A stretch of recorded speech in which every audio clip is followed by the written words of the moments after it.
La segunda edición del Festival Músicos Sinfónicos Cristianos de Venezuela.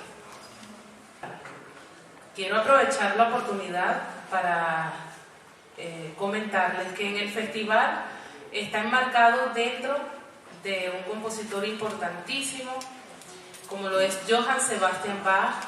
Se estarán interpretando músicas de alabanzas, himnos, música navideña. Tenemos un repertorio bien variado que estaremos presentando en los diferentes recitales que estamos desarrollando en el festival. Vamos a dejarlo entonces la palabra con el profesor Abel Velasco. Abel Velasco. Yo quería primeramente enmarcar un poco el contexto del taller, porque entiendo, y puede ser que no todas las personas que estamos aquí presentes tengamos ese dogma de fe de tener un Dios creador de los cielos y de la tierra. No todo el mundo parte de ese principio. Hay gente que no acepta esa posición. Sin embargo, como estamos hablando de la música como don de Dios, o sea, como un regalo de Dios, tenemos que partir de ese principio, que por cierto es el primer versículo del primer capítulo de la Biblia. Lo primero que usted lee aquí cuando abre la Biblia es: en el principio creó Dios los cielos y la tierra. Y si eso usted no lo cree, no siga leyendo, porque todo lo que está aquí se sujeta en ese, digamos, punto de partida. Nada de lo que hay aquí tiene sentido si esa verdad o dogma de fe, como se le dice, para usted no es una realidad. Así que cuando hablamos de la música como don de Dios, como regalo de Dios, tenemos que enmarcar el taller bajo ese principio. Tenemos que partir de ese punto. Al principio creó Dios los cielos y la tierra. El taller consta de 4 puntos o 4 conceptos, que no es que está dividido en esa forma, sino que trato de agrupar ideas bajo esos conceptos. Sin embargo, se entrelazan a través de la conversación. Y estos puntos son ver, entender, comprender un poco cómo viene la música, de dónde viene, cuándo fue la primera vez que la oímos, cómo la música entra en la creación, quién la inventa, quién la crea. Lo otro es, que es el corazón del taller, la música como don de Dios, como un regalo de Dios. Y luego tenemos 2 conceptos que van a ser muy interesantes. Uno es cómo la música nos relaciona con el Creador, y el otro es cómo la música nos relaciona entre nosotros. Entonces, vamos a comenzar hablando un poco de la música, cómo oímos la música por primera vez, quién nos enseñó la música y quién, por decirlo de alguna manera, inventó la música. A veces nosotros no nos detenemos a pensar o a meditar en estas cosas. Entonces a veces, aunque sabemos cosas, cuando estamos en un taller es que, como decimos, oye, nos cayó la locha, entendimos. Pero si meditamos en esto, prácticamente todo lo que vamos a hablar de alguna u otra manera ustedes lo saben y lo han oído. Es interesante, por ejemplo, saber que la música está en el ser humano desde que estamos en el vientre de nuestra madre. Desde que estamos siendo formados en el vientre de nuestra madre, ahí está el ritmo del corazón. Tac, tac, tac, tac. Y ese ser que se está formando ahí, se está formando está viviendo, se está formando y está sintiendo un ritmo, que es el ritmo de su corazón, el corazón de la madre que lo acompaña. Es curioso porque a veces nosotros decimos cuando viene el momento del nacimiento que cuando el niño está llorando y se lo ponen en los brazos de la madre, se calma y se dice, oye, reconoció a la mamá. No, lo que está reconociendo es el ritmo cardíaco de la mamá, que eso lo tranquiliza, eso le da seguridad, porque ha sido formado ahí, bajo ese ritmo, que es música. Y cuando nace y se le entrega a los brazos a la mamá, ese sonido, cuando él se acerca, lo tranquiliza, le da seguridad. Ya hay en él conciencia del ritmo de la música.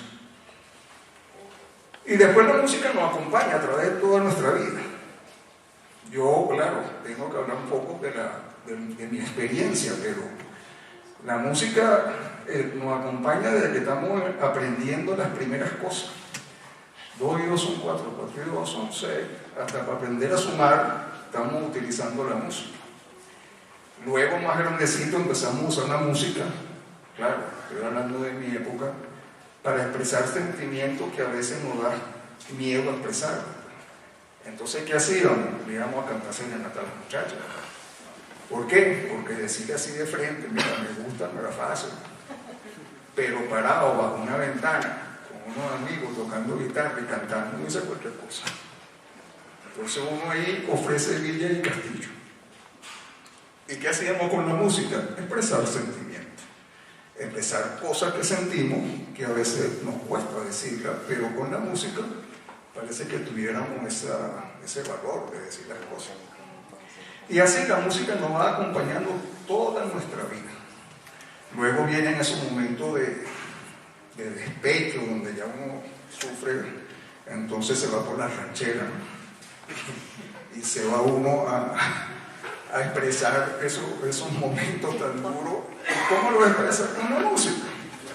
Entonces la música nos acompaña en nuestro momento de pena, de despecho. Y así la música va con nosotros y nos acompaña durante toda la vida en todos los sentimientos, aún en sentimientos que a veces no pensamos. Por ejemplo, con la música hacemos guerra. La música nos inculca valor para matar. Y entonces están los himnos patrios o las músicas con que van los soldados a la guerra. Y van a la guerra cantando para que cuando llegue el momento tener el valor o la adrenalina a tal punto de que se pueda hacer semejante barbarie, y la música te ha preparado para ejecutar eso. Hay música, como así dijimos, que nos llevan al sentimiento de amor. También hay música que nos lleva al sentimiento de odio. En fin, la música expresa todos los sentimientos del ser humano. Y a veces decimos, pero quizás tendríamos que decir que es el ser humano que expresa los sentimientos a través de la música, y no la música que saca los sentimientos del ser humano. Bueno, vamos a tratar de navegar en esa idea para buscar una posición más clara con respecto a eso. Pero, como hemos visto, la música puede ir desde el amor hasta el odio, desde lo sublime a las profundidades miserables del hombre, desde la alegría a las penas, y en fin, con ella expresamos lo que somos. Otra cosa interesante de la música es que ella es un lenguaje universal. Ella tiene cosas interesantísimas, que como digo lo sabemos, pero no lo meditamos. Por ejemplo, yo no necesito saber italiano, saber alemán, saber francés, pero yo oigo una pieza romántica en cualquier idioma que no conozco, y aún sin conocer el idioma, yo sé lo que está expresando. Y no solamente lo sé, lo experimento. No sé si alguno de ustedes, claro, yo tengo ya cierta edad, pero... Ay, pero gracias. Yo me consigo una botellita. No, pero está bien, dame el vasito porque no puedo.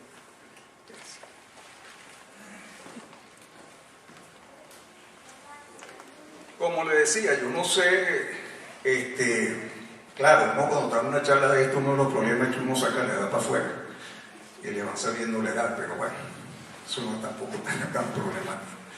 Pero una de las cosas que en mi juventud disfrutábamos mucho, sobre todo para hacer fiestas románticas y eso, era el Festival de San Remo. Y eso era música italiana, muy hermosas. Y uno no sabía lo que decía, pero uno entendía lo que la música te lleva a experimentar. Entonces la música en sí es totalmente universal y no hace falta dominar un idioma. Yo oigo una música y en cualquier idioma y sé a lo que se está dirigiendo la música. Es más, no solo lo sé, me invita a participar de eso. Entonces la música tiene un poder muy grande en el ser humano. Y eso es lo que, una de las bendiciones de Dios, haber hecho al hombre de esa manera y que la música pueda ser una manera de expresarnos. Otra cosa interesante es que todos cantamos. Y eso es algo interesante, porque uno le dice a veces a las personas, y aún cuando estamos hablando en los grupos de iglesia, uno dice, oye, canta, o da una alabanza, y a veces hay quien dice, no, yo no canto. Bueno, hay algo curioso, no sé si ustedes lo han experimentado, pero cuando uno viaja, y por ejemplo va a otros sitios donde Maracaibo, Margarita, algunos sitios que tienen sus culturas un poco diferentes a las del centro de Venezuela, uno dice, oye, pero esa gente habla como cantadito. O sea, habla y parece que estuvieran cantando. Bueno, ellos dicen lo mismo de usted. Porque no hay manera de hablar en un solo plano. El hablar ya tiene digamos, sus pinceladas. Y el hablar tiene música. Así que, si usted dice que no canta, bueno, cuando usted habla, está cantando. Solo que usted no se da cuenta. Pero otro que lo oiga, que no tenga la misma cultura o no tenga el mismo idioma de usted, verá que está cantando. Oye el canto del hablar.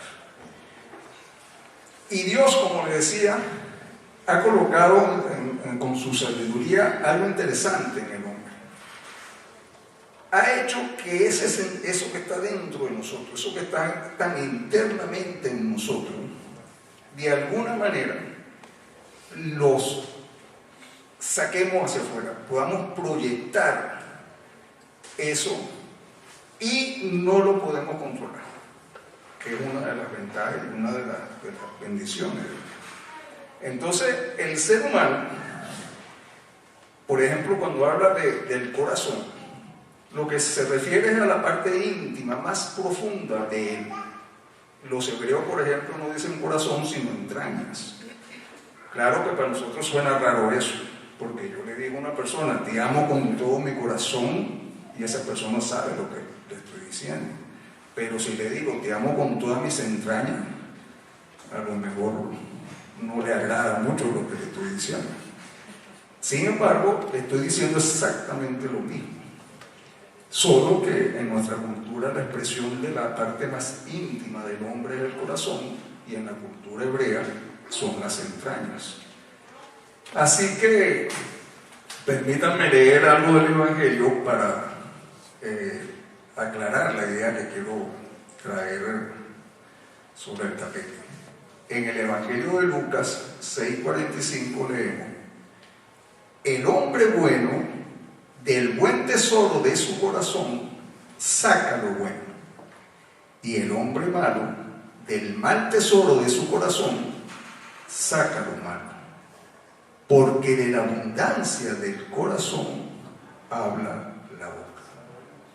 Y este principio incluye todo lo que es musical también. Es decir, de los sentimientos buenos que hay en el corazón puedo cantar lo bueno, pero de los sentimientos malos del corazón cantaré lo malo, y de esa abundancia hablará la boca.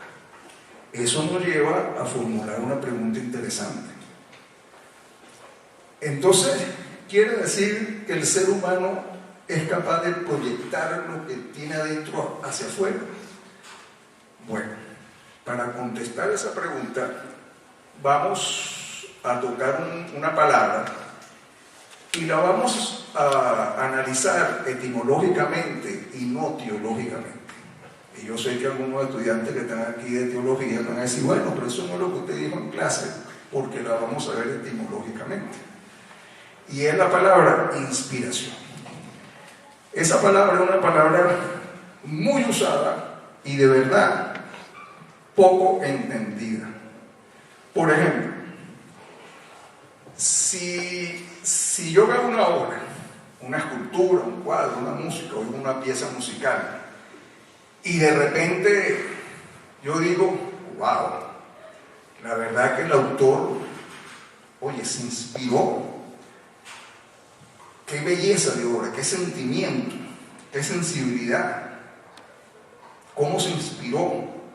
Y nosotros aceptamos esa expresión. Pero imagínense ustedes que alguien te preguntara, ok, ¿qué me quiere decir con eso? O sea, ¿por qué tú ves la obra y tú me dices, wow, el autor se inspiró, mira qué sensibilidad, o qué profundidad, o qué sentimiento, con qué amor, cómo expresa esa obra, o cómo expresa el dolor? Acuérdense que podemos expresar tanto la alegría, lo bueno, lo malo, el dolor, todo. Oye, el autor cómo expresa su dolor en esa obra. Entonces yo le pregunto, ok, explícame eso, ¿qué es lo que tú me quieres decir? Y claro, la gente dirá, no, bueno, que él en esa obra hay algo de él que puso ahí, y yo lo puedo percibir, me toca a mí, de alguna manera se proyecta en mí. Entonces la pregunta sería, bueno, tú dices que puso algo, pero contéstame esto, ¿cómo lo puso? O sea, ¿cómo el autor puso eso? ¿Cómo se sacó algo que es tan interno de él, como un sentimiento, un sentir, y la colocó en algo tan frío como una obra que no tiene vida? ¿Cómo hizo para hacer eso? Y si uno preguntara eso, no creo que sea fácil contestar. O alguien aquí puede más o menos decirme qué quiere decir eso, cómo se hace eso. Sí, porque nosotros decimos y aceptamos esa palabra. No, el autor se inspiró y en la obra está, por decir algo, su dolor. Bueno, ok, ¿cómo sacó el dolor y lo puso él? Entonces no es una palabra, es una palabra muy usada, pero una palabra poco comprendida, y realmente su utilización no es la más adecuada. Por eso digo que la tenemos que ver etimológicamente y no teológicamente. Sin embargo, si la vemos etimológicamente, eso viene del latín, y la palabra está formada por un prefijo in, que quiere decir hacia adentro, inflar, un verbo, expirare, que es respirar, y un sufijo, sion, que quiere decir acción. O sea, lo que la palabra inspiración está diciendo es respirar. Eso es lo que está diciendo. Ahora, respirar hacia adentro. O sea, respirar en un plano que no es físico. Entonces, realmente la palabra lo que está diciendo es respiración espiritual. Es una respiración no física. Y esa etimología de esa palabra es justamente lo que la Biblia dice en cuanto a lo que es la inspiración. Por ejemplo, cuando Dios formó al hombre, lo formó del barro. Y Dios respiró sobre el hombre, puso en él aliento de Dios, su aliento lo puso en ese muñeco de barro y llenó con su respiración espíritu en él. Entonces se dice que Dios formó al hombre del barro y sopló aliento de vida, y fue el hombre un ser viviente. Así que Dios, cuando creó al hombre, se inspiró, y esa obra lleva la inspiración de Dios. Por eso somos hechos a imagen y semejanza de Dios. Tenemos Zoe, espíritu vivo de Dios. Ahora, Dios puede hacer eso. Me pregunto, ¿cómo el autor puede hacer lo mismo en un pedazo de mármol? ¿Cómo respira sobre ese mármol y le da vida a eso o sentimiento para que otro pueda captar? ¿Me están siguiendo la idea? Ok. Hay otra expresión en la Biblia con la misma terminología y se refiere justamente a la palabra. Y la Biblia nos dice, porque toda la palabra de Dios es inspirada, o sea, soplada.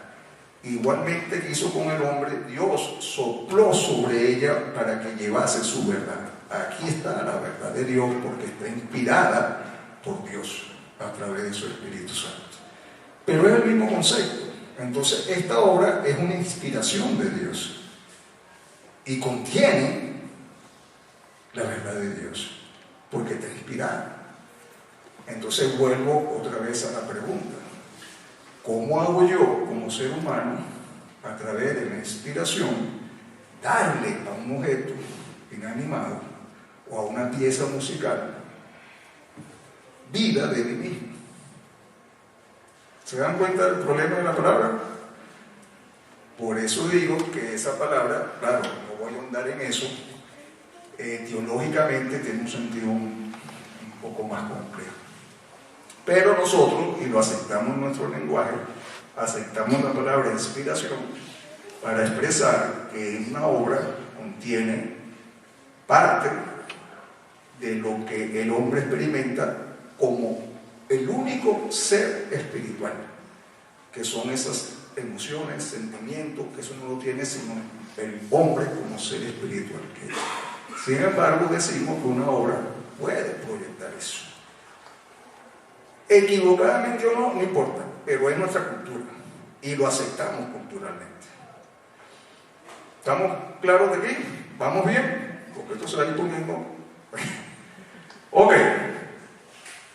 Realmente hay una palabra que es la que yo uso más para estas cosas, y la digo por el sentido que la voy a usar simultáneamente, pero cuando diga inspiración o luz, estoy hablando de lo mismo.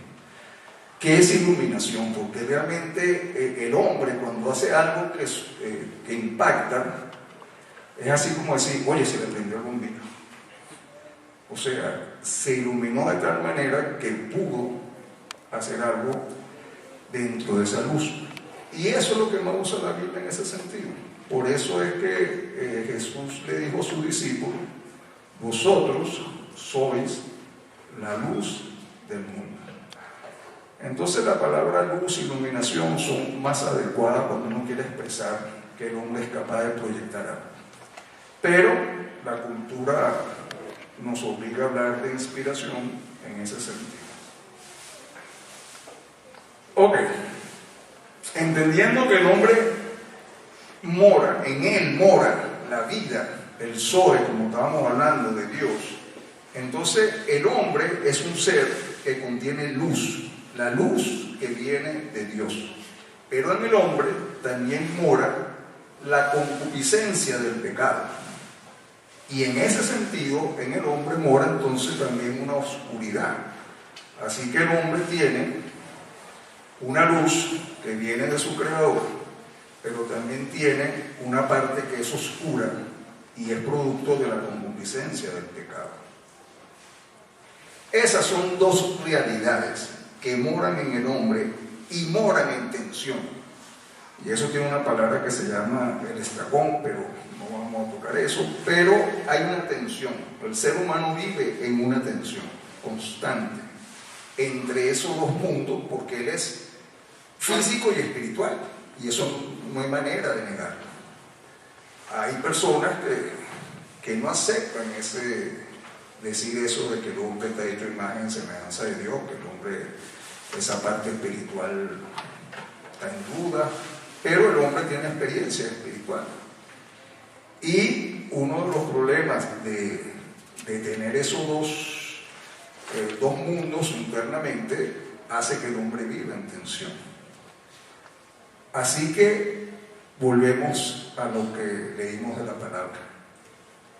El hombre malo, o sea, el hombre donde la tensión de la oscuridad tiene control, de ahí saca lo malo que hay en su corazón y lo expresa a través de su boca.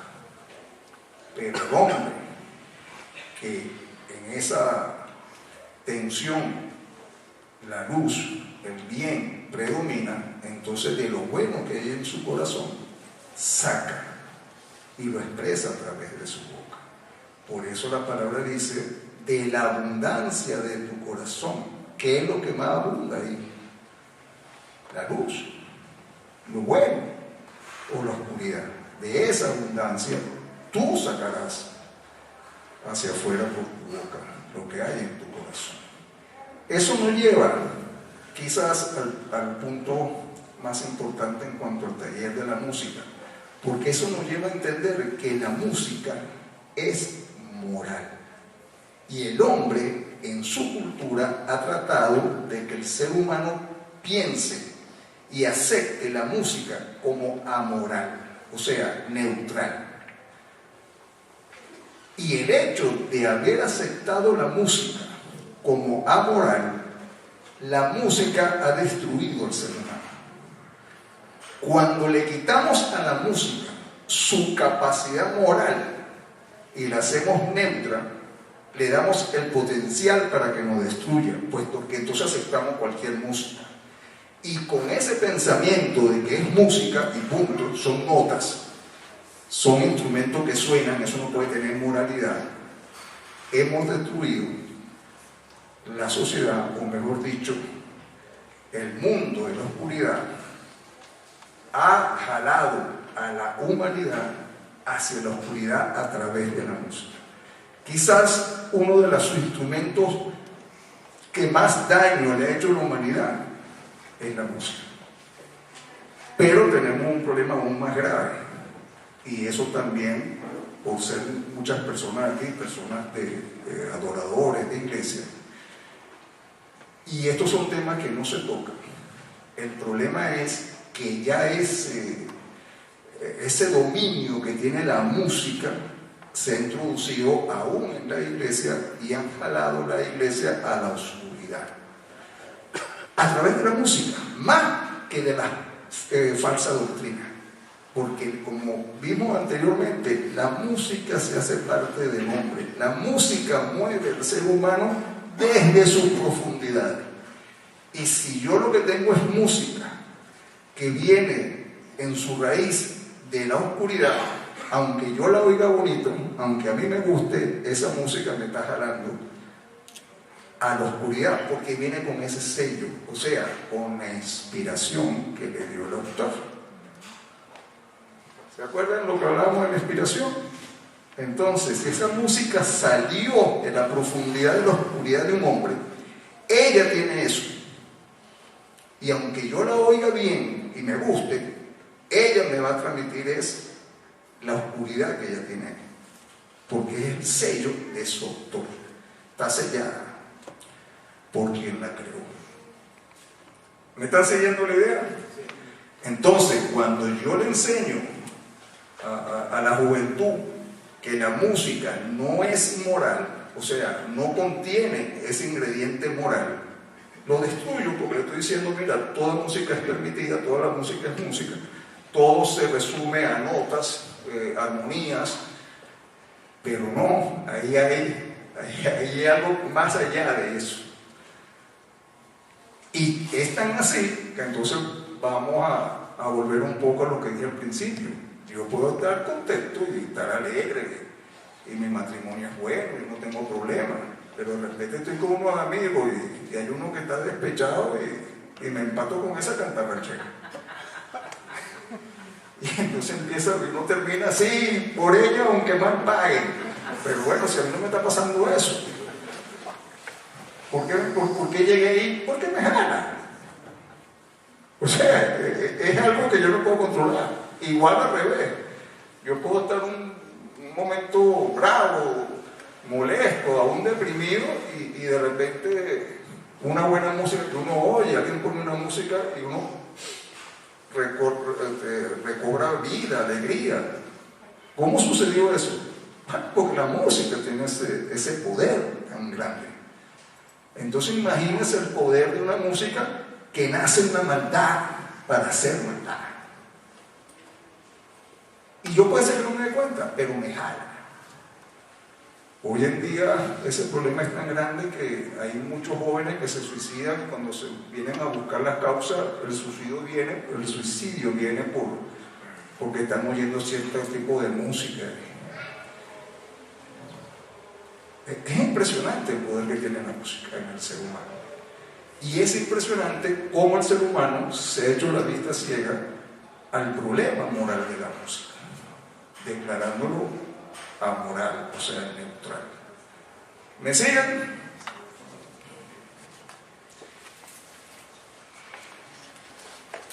Cuando la luz del alma se manifiesta, hay una conexión con lo divino y el hombre se edifica, se nutre, crece, se vivifica.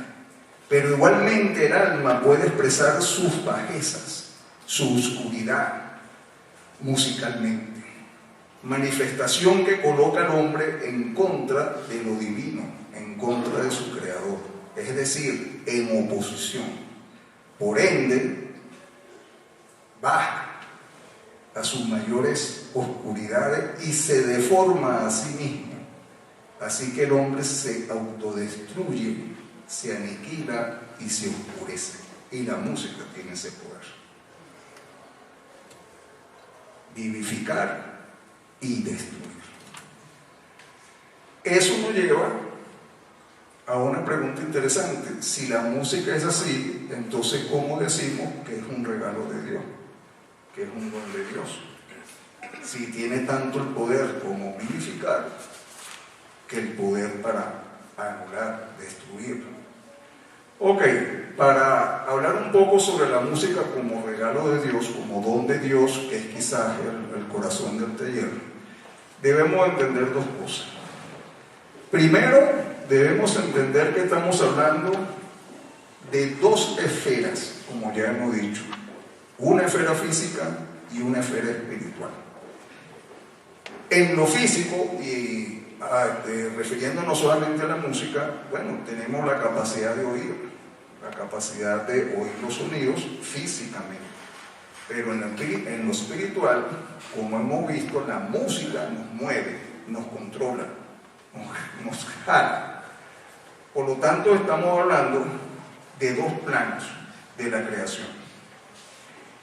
Y eso, hermanos míos, es una realidad, aunque hay personas que lo niegan. Y voy a poner un ejemplo, bueno, más de uno, para que podamos entender un poco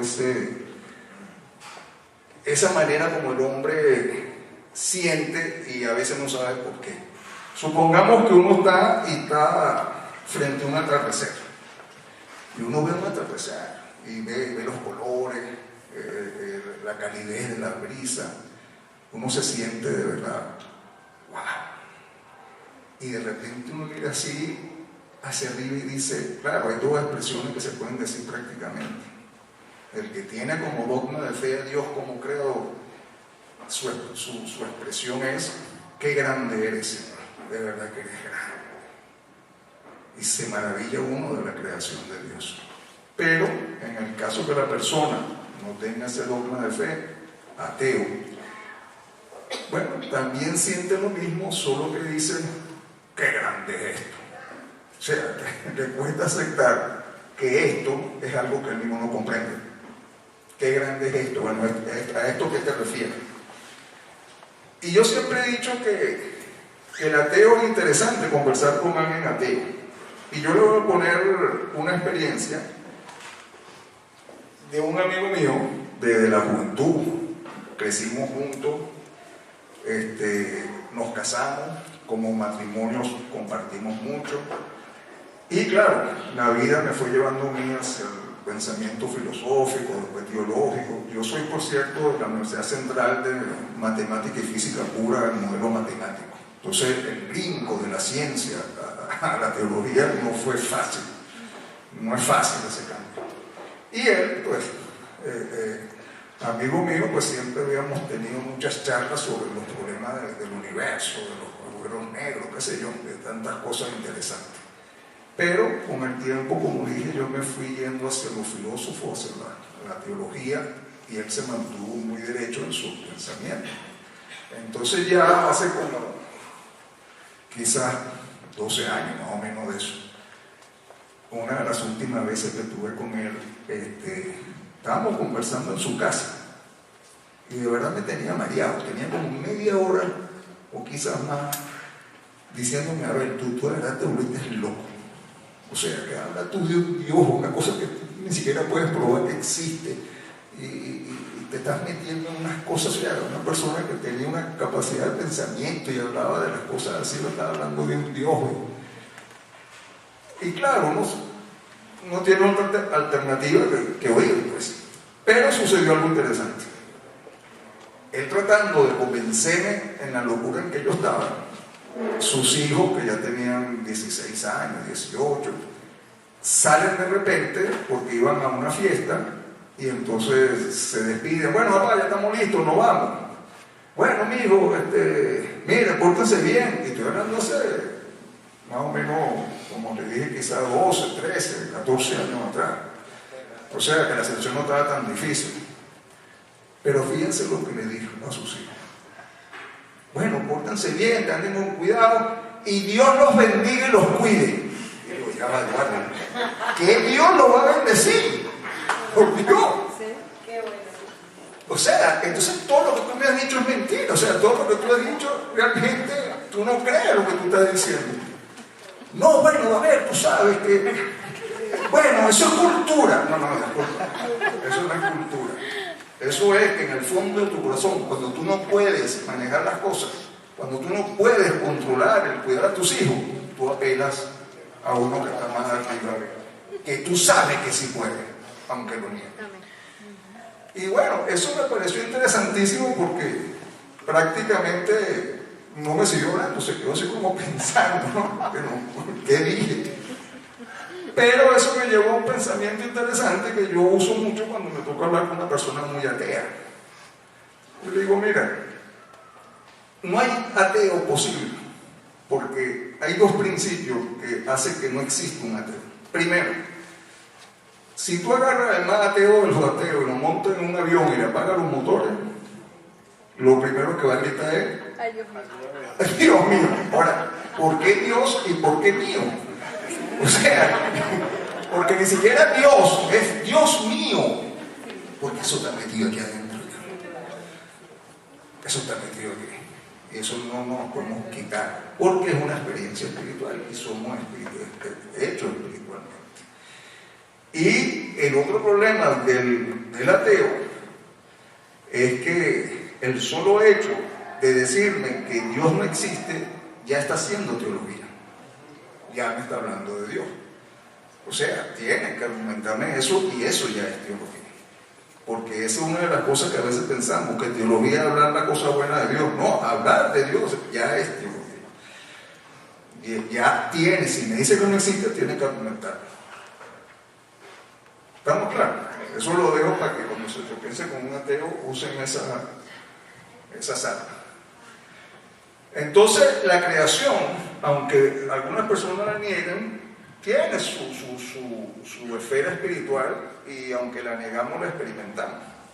Y eso es muy bonito, porque eso es lo que dice Romanos 1:20, y voy a leérselo, porque me parece no solamente hermoso, sino una manera de ponernos el dedito así y decir: cuidado. Porque las cosas invisibles de Dios, eso que no vemos, nos sentimos así, pero no podemos explicar, su eterno poder, su deidad, se hacen claramente visibles desde la creación del mundo, siendo entendidas por medio de las cosas hechas. Yo no sé cómo llega, pero por esa creación me impacta y me mueve lo espiritual. Ahora, ¿por qué Dios lo hizo así? Él lo dice aquí: por medio de las cosas hechas, de modo que no tienen excusa. Usted sabe lo impresionante que está diciendo aquí la palabra. Ahora se lo leo corrido sin yo interrumpí para captarlo mejor. Porque las cosas visibles de Dios, su entorno, poder y deidad, se hacen claramente visibles desde la creación del mundo, siendo entendidas por medio de las cosas hechas, para que no tengan excusa. No me digas que no me sentiste, que no me percibiste, que no me conociste, porque a través de la misma creación yo impacté en tu vida. Tú me sentiste, así que no tendrás excusa. Es fuerte. Ok, sigamos.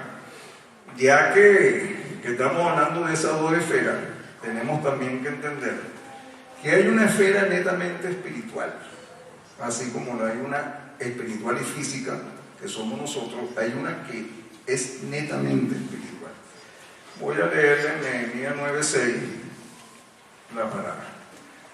Tú solo eres Jehová, tú hiciste los cielos y los cielos de los cielos, con todo su ejército, y la tierra y todo lo que está en ella, los mares y todo lo que hay en ellos.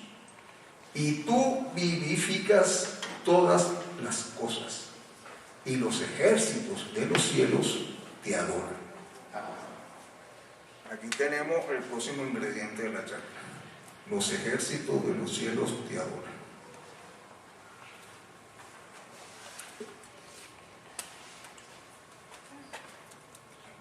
Me pusieron el vasito, pero uso la botella.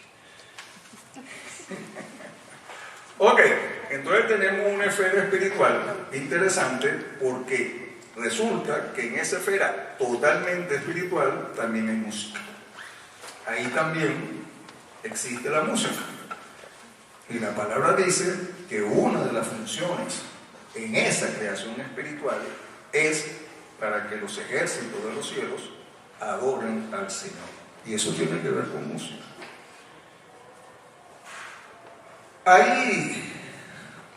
Hay cosas que nosotros decimos, que así como mi amigo me dijo que era cultural, hay cosas que nosotros decimos que a veces no nos detenemos a pensar el origen de esas afirmaciones.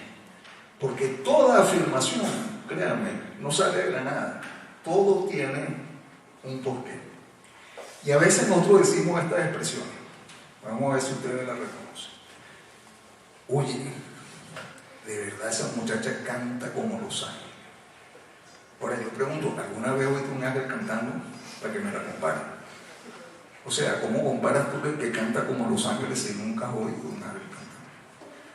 También a veces decimos, no, mira ese coro, mira, cuando estaban cantando, eso fue como toca el cielo. ¿Alguna vez tú has tocado el cielo para decirme que sentiste eso? No, pero lo decimos.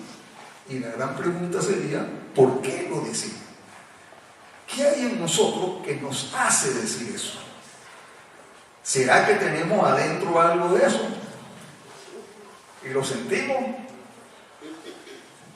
Bueno, si tenemos el Espíritu de Dios en nosotros, creo que por ahí van los tiros, ¿no? Ok. Así que,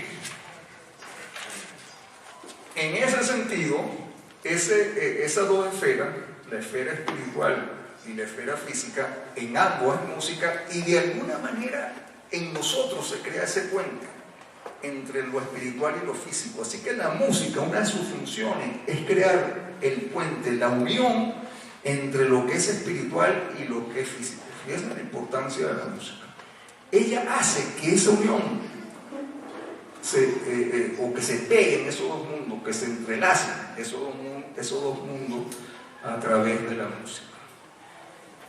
Y otra cosa interesante es que cuando vemos los versículos en que Dios habla de la creación, por eso dije que ese es el principio de todo esto, al principio Dios creó los cielos y la tierra, nos damos cuenta que primero dice los cielos y después dice la tierra. Así que primero fue lo espiritual y después fue lo físico. Y aún corrientes como la metafísica y otras corrientes expresan la misma idea. Como es arriba, es abajo. Primero tengo que pensarlo, captarlo en mi mente para después proyectarlo. Siempre lo físico está sujeto a lo espiritual, a lo que no es físico.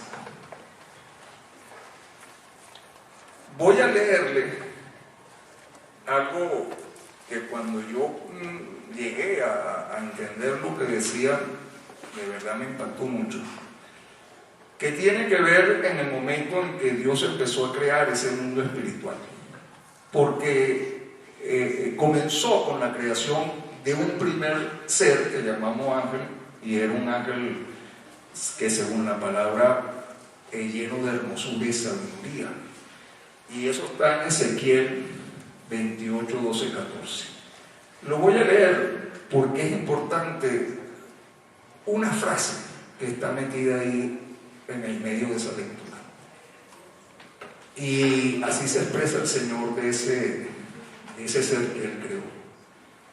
Tú eras el sello de la perfección, lleno de sabiduría y acabado de hermosura. En Edén, en el huerto de Dios, estuviste.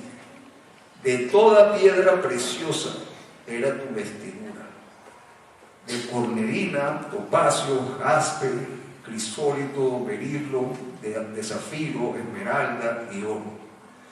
Los primores de tus tamboriles y flautas estuvieron preparados para ti en el día de tu creación. Tú, querubín grande, protector, yo te puse en el santo monte de Dios. Allí estuviste, en medio de las piedras de fuego espaciadas. Fíjense esta frase. Los primores de tus tamboriles y flautas estuvieron preparados para ti en el día de tu creación. Ahora yo me pregunto, si primero creó el mundo espiritual y después creó el mundo físico, y de ese mundo espiritual primero creó este ángel lleno de hermosura y sabiduría, sin embargo está afirmando que aún antes de la creación de ese ángel, que podríamos decir el primer ser creado, ya estaba creada, ya estaban preparados los tamboriles y las flautas para el día de su creación. Eso nos lleva a algo bien interesante de meditar. La música aún fue creada antes que todo. Primero fue la música, después fue el mundo espiritual y después el mundo físico. Y la gran pregunta sería, ¿por qué esa necesidad de hacerlo así? Porque una de las funciones del mundo espiritual, igual que del mundo físico, pero hablemos del mundo espiritual que fue creado primero, era que apenas existiera el primer ser creado, adorar al Señor, era necesaria la música para adorar. Así que la música ocupa un lugar muy, muy alto y especial dentro de la creación. Ella fue lo primero que Dios creó antes de crear otra cosa. Y una de las cosas que tiene la música en su complejidad y belleza es que son 7 notas. ¿Se acuerdan? 7 días de la creación, 7 notas. Y en esas 7 notas se hace infinita música. Es a veces yo a veces pienso en eso, es tan pequeña en escala, o sea, 7 notas, son 7 notas nada más. Y sin embargo se pueden combinar, se pueden poner en armonía, medio espacio, silencio, se pueden hacer de eso infinitas combinaciones y crear infinita música partiendo de 7 simples notas. ¿Por qué la música tiene esa capacidad? Bueno, porque para eso fue creada. Para que toda la creación, tanto espiritual como física, adore al Señor, le cante al Señor. Así que la música no solo es parte de la creación, ella es el piso de la creación. Y por eso tiene tanto efecto sobre nosotros.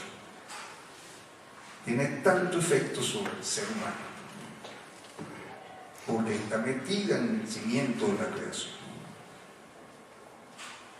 Hay, por ejemplo, pasajes muy hermosos, como ya que estamos en Navidad, o empezando diciembre, mejor dicho, y nos acercamos a la Navidad. Hay un pasaje muy hermoso que siempre me llama la atención y a veces tampoco nos paramos a pensar un poco en él. Y es cuando Jesús nace. Y la palabra dice que en el momento en que Jesús nace, los pastores oyeron un coro celestial que cantaba: gloria a Dios en las alturas y en la tierra paz a los hombres de buena voluntad.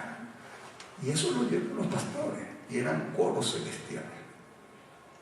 Entonces ahí tenemos el mundo espiritual cantando y adorando y dándole gloria al Señor. Entonces no hay manera, hermanos, de sacar la música ni del mundo físico ni del mundo espiritual, y ella en realidad une ambos mundos y hace un puente entre ambos mundos. Ella tiene tanto poder, y hoy en día ya están empezando a utilizarla, que hay un libro muy interesante, si lo pueden leer se lo recomiendo, que se llama La teoría y la práctica del control del estrés, la salud del ser humano, y está basado solo en música.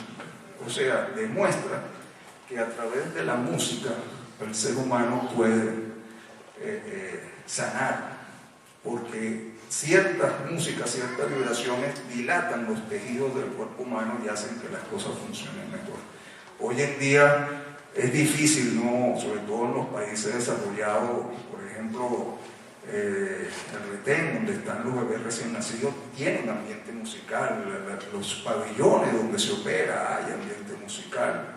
En las terapias se usa la música para relajar a las personas, para que la terapia sea más efectiva. O sea, la música maneja y controla al ser humano. ¿Vamos bien? Sí.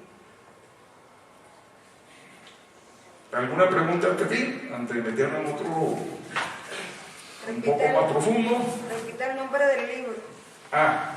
Ok. El libro se llama Teoría y práctica del control del estrés. Y está basado en el poder que tiene la música para eso. Se llama así: Teoría y práctica del control del estrés.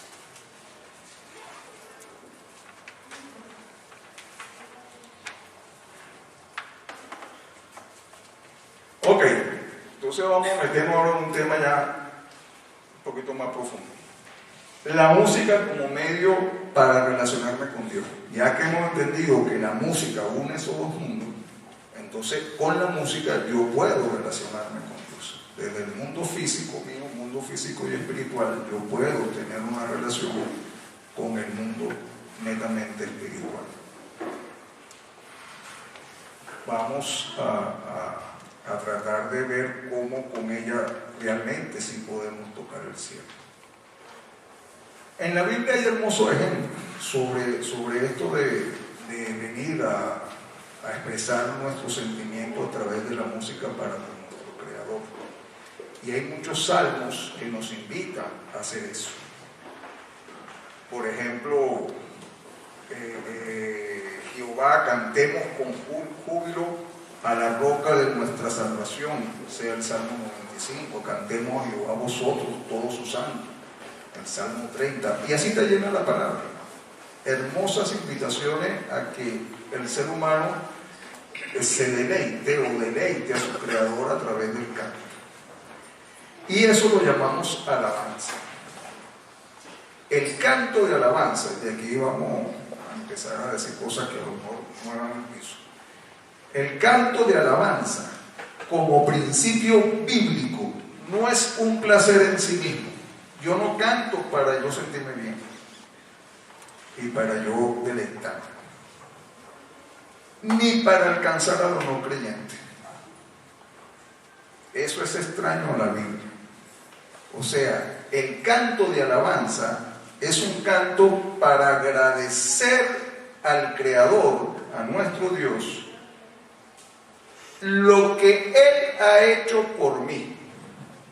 Por lo tanto, si es un canto de agradecimiento por la bendición que he recibido, necesito conocerle y necesito haber experimentado esa bendición. Así que yo no puedo usar el canto de alabanza como un medio para buscar a los inconversos. ¿Me siguen? No es bíblico. Yo no estoy diciendo que sea bueno, que sea malo, que las cosas extrabíblicas son malas. No estoy diciendo eso. Estoy diciendo que la Biblia dice que el canto de alabanza es un canto de agradecimiento al Creador por el bien recibido. Por lo tanto, tengo que tener dos cosas para que el canto de alabanza sea correcto: conocerlo, tener experiencia de él y haber recibido la bendición que me hace agradecerle. Si no le conozco y si no ha sentido que le ha hecho nada por mí, ¿cómo le alabo? ¿Me siguen la idea? Entonces, el canto de alabanza es un canto de agradecimiento.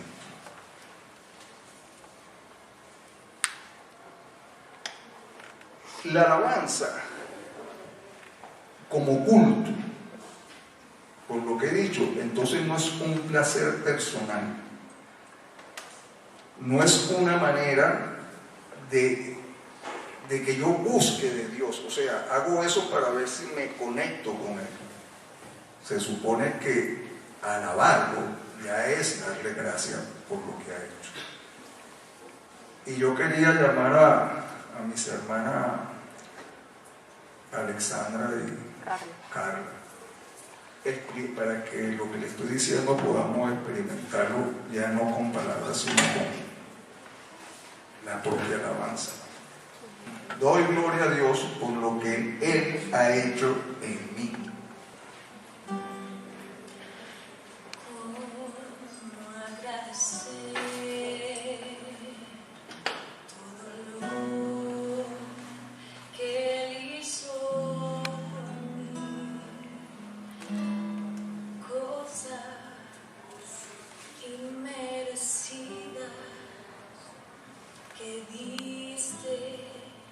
Para mostrar tu amor por mí,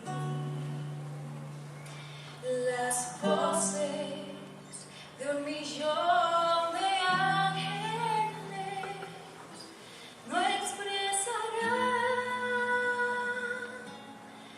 mi gratitud, lo que soy y lo que anhelo.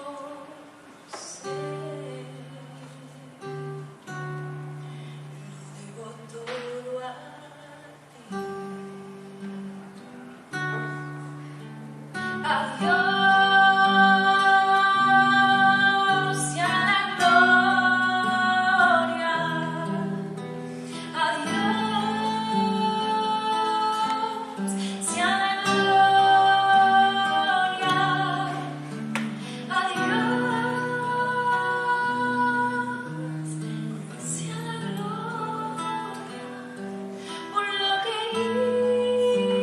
hizo por mí.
Eso es alabanza.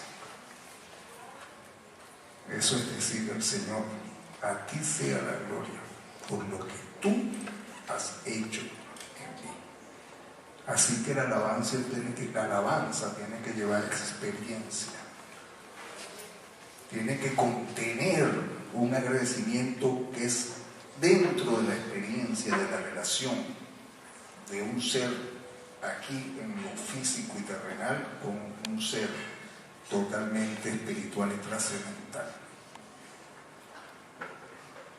Esa experiencia no es emoción.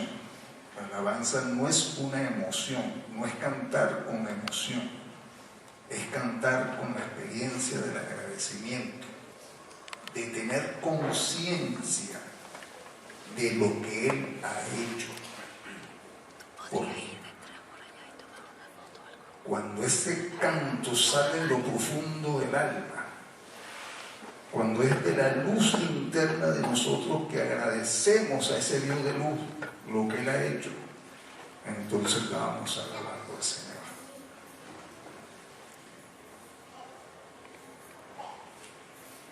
Y a veces hemos distorsionado mucho eso también, sobre todo por el problema de las letras de las canciones, porque la alabanza exige que también sea didáctica. Ella debe enseñar la palabra. Es más, si no lo sabían, el Antiguo Testamento, su estructura de cómo está hecho en su literatura, en su parte literal, en su parte, digamos, gramatical, está hecho de tal manera que se pueda cantar. Así que el Antiguo Testamento se enseñaba a través del canto, y eso se llama cantinela. Y se cantaba con muy poca nota, y eso era un canto monótono. O sea, quizá para nosotros sea fastidioso, pero era una manera de transmitir la información de la palabra a través del canto. Yo no sé si ustedes alguna vez cuando estudiaron primaria o que había que aprenderse algo de historia o de castellano, qué sé yo, le poníamos música, ¿no? Y lo cantábamos, y así cuando llegaba el examen, porque tenía que acordarme de la música, y uno se acordaba de lo que tenía que escribir. Yo le voy a contar un cuento. Había un señor que siempre se le olvidaba todo, sobre todo los nombres. Uno ya a cierta edad se le empiezan a olvidar los nombres. Entonces una vez le preguntaron para llenar una planilla, ¿cuál es su nombre? Cumpleaños feliz, cumpleaños, Evaristo. ¡Evaristo! No, uno se ríe, pero la música hace que nos recordemos de las cosas. Es increíble.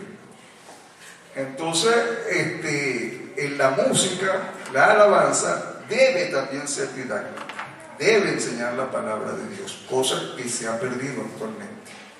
Y otra cosa con la cual hemos dañado la alabanza es porque la hemos hecho unas melodías o canciones de gratificación en lugar de glorificación.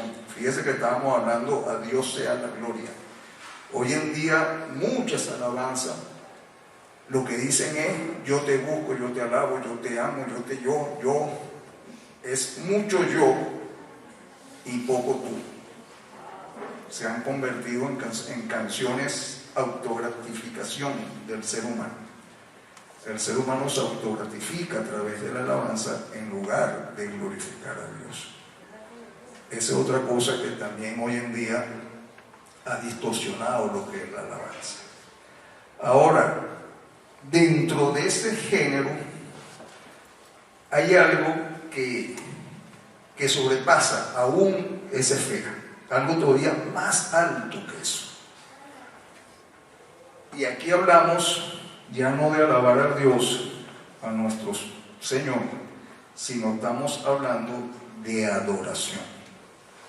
Y a veces cometemos el error que identificamos la adoración como el ritmo suave de la alabanza. Es decir, si la canción es muy movida, la llamamos alabanza. Y si la canción es un poco suave, ya más suave, más tranquila, la llamamos adoración, pero eso es muy lejos de la realidad bíblica. Cuando hablamos de adoración, estamos hablando de otra esfera, algo más alto aún que la alabanza. Y la exigencia de nuestro Dios en cuanto a la adoración, que está en el Evangelio según Juan 4:24, dice así: Dios es espíritu, espíritu puro, y lo que le adoran en espíritu y en verdad es necesario que le adoren. También hay otro versículo que dice que Dios busca a quien le adore en espíritu y en verdad. Pero fíjense qué interesante esta declaración. Dios es espíritu, y lo que le adoran en espíritu y en verdad es necesario que le adoren. Entonces ya estamos hablando de una esfera donde lo físico tiene que dejar de ser. Ya la parte física no debe estar presente. Eso es diferente a la alabanza. Ya estamos hablando de algo que exige una mayor relación con ese ser. Y ese va a ser nuestro segundo canto para entender un poco lo que le estoy explicando bajo la experiencia. Hay momentos que no deberían terminar. Hay segundos que tendrían que ser eternidad cuando tu espíritu, Señor, se toca con el mío. Y mi corazón estalla en adoración. Te amo, mi Señor. Se acaban las palabras, solo me queda mi alma para cantarte. Te adoro, mi Señor. No hay nada alrededor, solo estamos tú y yo. Solo estamos tú y yo.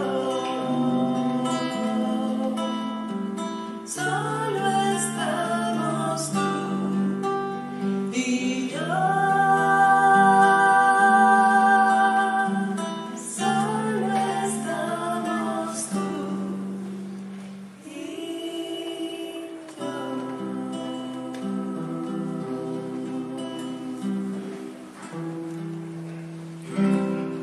Amén.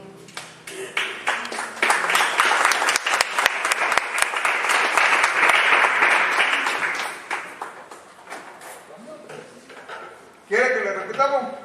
Por favor. Pero fíjense, presten atención a la letra, o sea, estamos hablando, se acabaron las palabras, no hay nada que decir. Ni siquiera puedo expresarte con palabras, tiene que ser de espíritu a espíritu, es mi alma la que te adora. Y si llego a ese momento, hay dos cosas interesantes en ese momento. Uno, todo lo demás deja de ser. Solo estamos tú y yo, todo lo demás desapareció. Y lo otro es que es la parte que a veces, bueno, yo digo que en mi caso a veces duele mucho decir, wow, eso solamente pueden ser segundos, no hay manera de mantenerse, son solo chispazos, momentos, segundos, porque es tan alto que el ser humano no puede mantenerse, tiene que volver a su plano físico. Entonces, la letra de esa, digamos, alabanza, que se refiere a lo que es la adoración, si le prestamos atención, podemos deleitarnos o ver la magnitud de lo que es decir adorar al Señor. ¿De qué altura estamos hablando?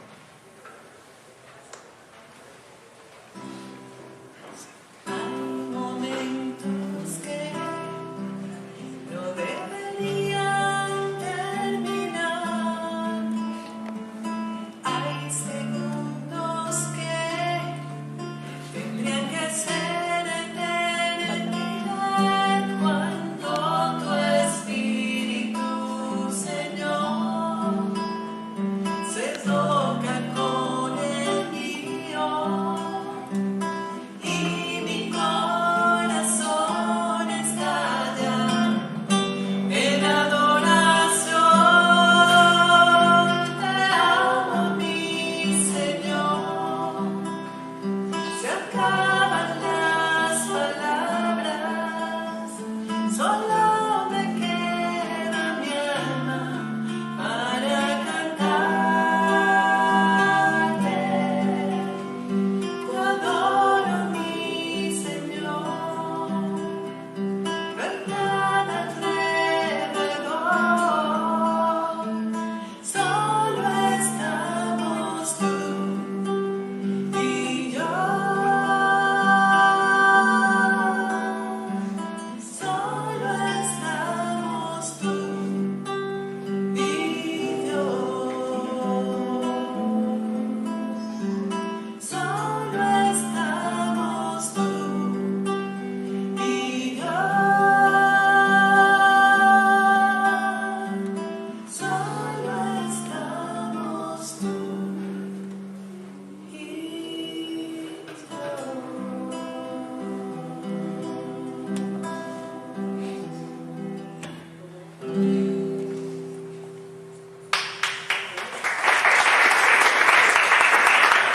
Muchas gracias. Bueno, hermano, creo que después de oír esto un poco, creo que no hay mucho más que decir, pero yo sí quiero dejar como pensamiento, sobre todo las personas de adoración que nos acompañan de las iglesias, tenemos que rescatar esto, hermano. Hay que rescatar lo que es alabar y lo que es adorar al Señor.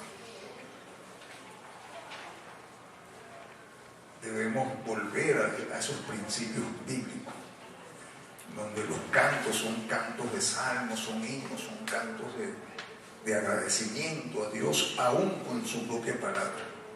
Quizás la manera como los hebreos lo hacían, lo que se llama cantilena, deberíamos recuperar eso y cantar lo que está en la Biblia.